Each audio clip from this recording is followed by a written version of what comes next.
Women being able to get all of the beautiful garments and jewelry and all of those things that make them to be more beautiful. And he let them just take what they wanted to take. And one was right there with the king. She was helping the king. She was right there. She didn't take anything. She didn't look to anything. She only looked to the king. But see, those women got all those diamonds and bracelets and earrings, but she got the king, which was ruling everybody. So the whole point of the real gift of Ramadan is to have your Lord. When you have your Lord, you have everything. Which of the favors of your Lord will you deny? We don't get it. We're not here for anybody else but Allah Almighty. Don't get that twisted. You ain't here for your job. You ain't here for your husband. You ain't here for your wife or your children or your uncle or your aunt. You're here for Allah Almighty only.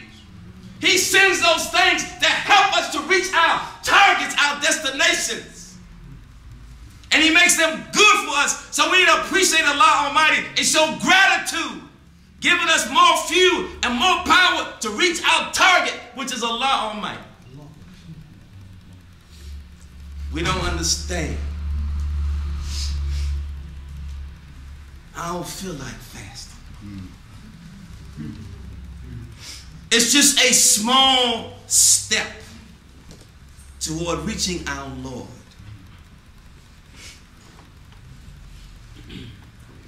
The Prophet, peace be upon him, used to always say that the fasting gave him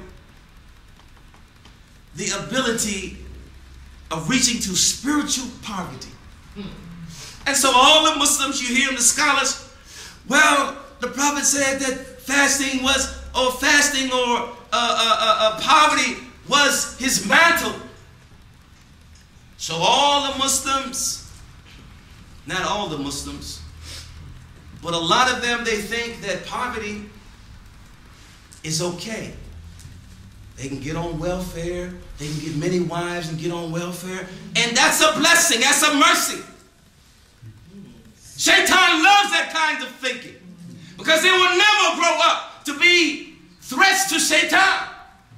Their minds will never be able to think on their Lord and focus on their Lord and plan to be with their Lord, and their Lord send them and guide them to the wherewithal to reach him, because Allah is here and Allah will guide us to him. And society stays sick. And we go through all that kind of mentality. And so Allah Almighty, through that kind of mentality, we lose the sacred territories to Shaitan, to those who have followed their egos for the desires of this world, begin to take and control the sacred places. Now the so-called Muslims begin to war, not for Allah Almighty, not for their souls, but for dunya, for territory. They took my land. They took my house. Not for Allah Almighty. And so they are cursed. Because those pious people, they killed them because they came to warn them. That is not the right. When you have Allah, you have everything. How can you lose when you seek total refuge in Allah Almighty? He is the creator of Shaitan.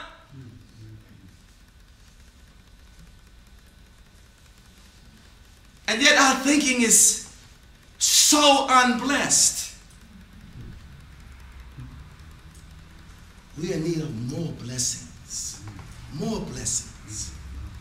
Once we understand, it is impossible to go against your soul.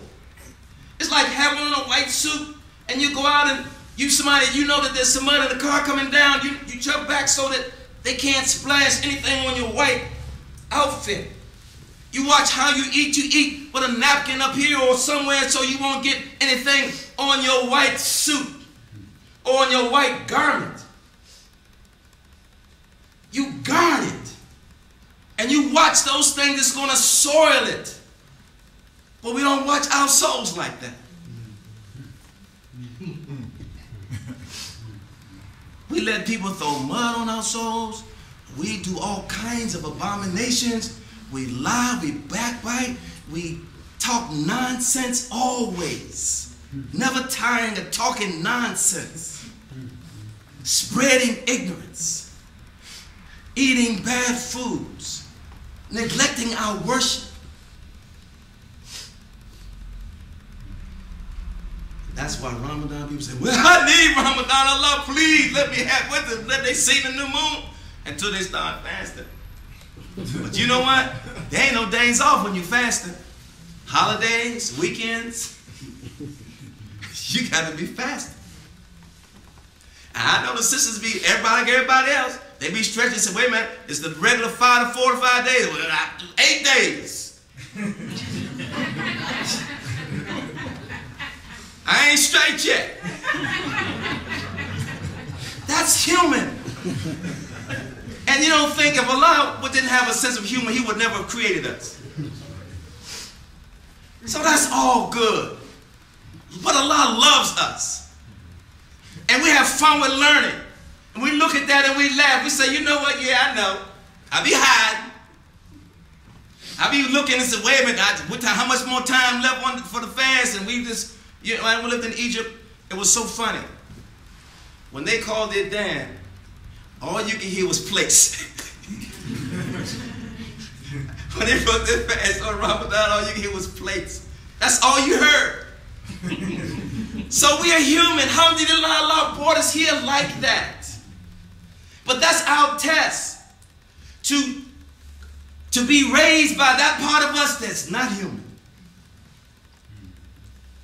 We are human and we are not human. We are a hybrid between an animal and an angel. The angels don't eat, sleep, or drink.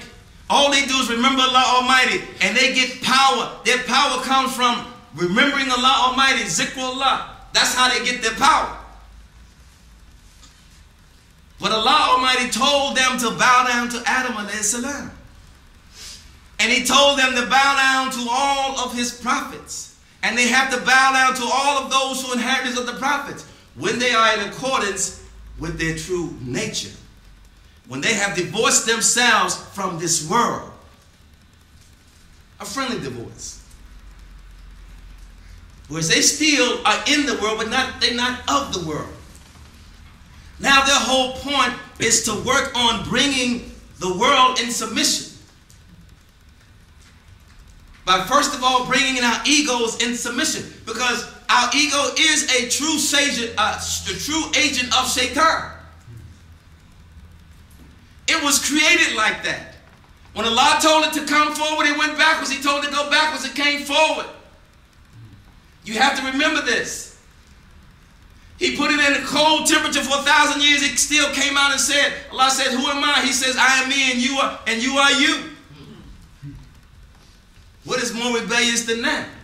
Then He put it in fire for 1,000 years. Brought it out and Allah says, who am I? He says, I am me and you are you. Allah had it to fast, took food and drink from it, and brought it out, and Allah says, who am I? He said, La ilaha illallah. There is no God but you. So fasting is a huge worship. It is between you and your Lord. And it's like I said, the reward of fasting is Allah Almighty. Who don't want that? Don't you know it's all over then? Jesus Christ was saying, seek ye first the kingdom of heaven through righteousness, fighting your ego, keeping a power over your ego, then all things will be given unto you. He says, where's that kingdom? He said, within. The prophet said, leave the small fight of backbiting and fighting each other and harming each other to the big war of fighting yourself, fighting your ego. It is a power and a sword on that part of us, that door, that veil that keeps us from returning home while we're in this life. It is our route for escape and being in prison in a world that has a beginning and has an end. It is our escape.